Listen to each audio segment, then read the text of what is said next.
The first thing I want to share with you is both of these words, Ar-Rahman and Ar-Rahim, have something in common. Yes, they are different, but they have something in common. And what they have in common, they come from the same origin, Rahmah. Ar-Rahman has to do with Rahmah, and Ar-Rahim also has to do with Rahmah. Now what is Rahmah? Typically they translate Rahmah as mercy. I personally, Allahu A'lam, have a problem with that translation. And the reason I don't like that translation is because in the English language, when you say mercy, that actually means you were spared. For example, the king showed him mercy and forgave him, meaning he was about to punish him, but he was merciful instead. Or you were merciful to that animal, meaning that animal was suffering and you took care of it. Or in a lot of hospitals in the world, they call them mercy hospital. Right? The idea that somebody's suffering and you're getting rid of their suffering or alleviating their suffering, and that's an act of what? Mercy. But in the Arabic language, and by the way, mercy is even if you didn't do your homework in school, or you failed the exam and your teacher is about to write a big giant F on your paper and you say mercy, mercy. Meaning you're asking to be spared. Don't punish me. That's mercy. But in the Arabic language, the word Rahmah has nothing to do with being spared.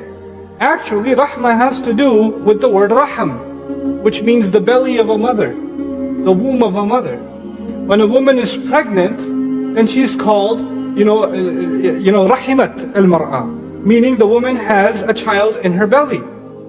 Allah Azza wa Jal in a hadith Qudsi describes talking to the womb of the mother, and He says, Ishtaqtuka bi ismi.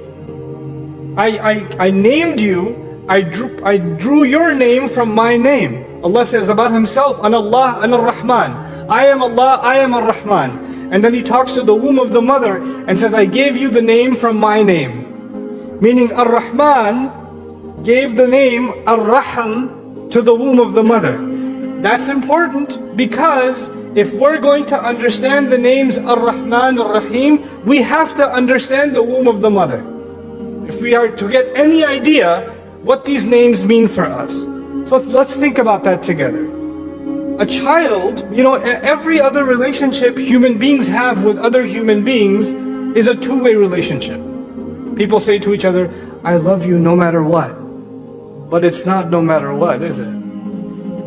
If you insult me all the time, if you make fun of me all the time, if you're angry with me all the time, if you push me away all the time, if you spit at me, if you hurt me, if you lie to me, if you do these things, then what happens to that love? Starts going away.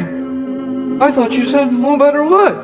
I could do whatever I want. No, love is something that has to be nourished and taken care of. It's not unconditional. There's no such thing as unconditional love in most relationships. Love is grown when love is shown. You receive it and then it grows. And when you don't receive it, it starts withering away. You see? But there's one relationship human beings have that's very strange. This thing is growing inside a mother, and as it grows, it's causing the mother more and more pain. And she eats food, and he's taking all the food. And he's sleeping, but she's awake in pain. And as he grows more, he causes her more pain.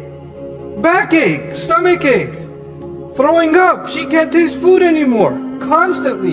And this mother, as the child grows older, the love she has for this child, she doesn't say, man, you made me throw up like 16 times, I hate you. No. She's just, this baby. SubhanAllah, this baby, he's giving me a hard time. But she still loves this baby.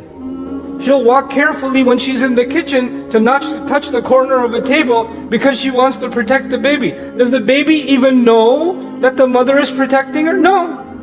The baby has no idea. The baby's living without paying rent, without paying for the food that it's getting, free cleanup service, everything's taken care of. All the problems are being carried by who?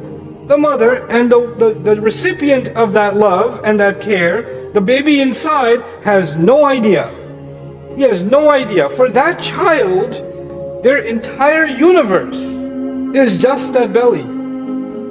For them, the sky and the earth, and there's no sky and earth. Their sky and earth is just the belly of this mother. Their entire existence is being covered, wrapped.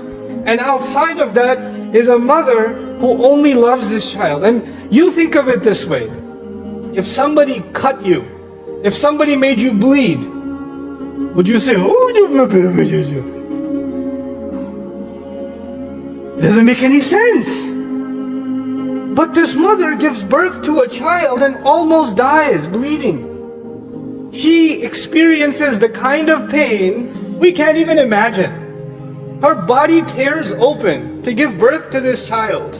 And she almost dies in excruciating pains of hours and hours and hours, all caused by this child. And at the end of all of that, what's the revenge she takes? You cut me, you made me bleed, I'll show you.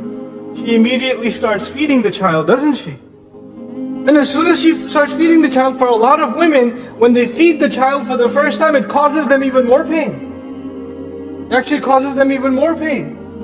So Allah says, وَهْنًا عَلَى وَهْنٍ. He says, weakness on top of weakness. Kurhan. Out of difficulty and pain that she experiences, she keeps giving to the child, keeps giving to the child. Allah wanted to show us something about the way He loves us by choosing the names Ar-Rahman and Ar-Rahim. Allah gives, and He gives, and He gives, and He gives. Every second He gives. He cares, He loves, He protects. Like a mother cares and protects. You have no idea how much more Allah does so. And you guess who has no idea? We have no idea. And when we say, what has Allah ever done for me? Where was Allah when I needed Him? How come I made dua, He didn't even answer my dua? And yet you are enveloped, covered inside the rahmah of Allah. It's not just mercy, you understand. A mother is not merciful to her baby. A mother loves and cares and protects her baby.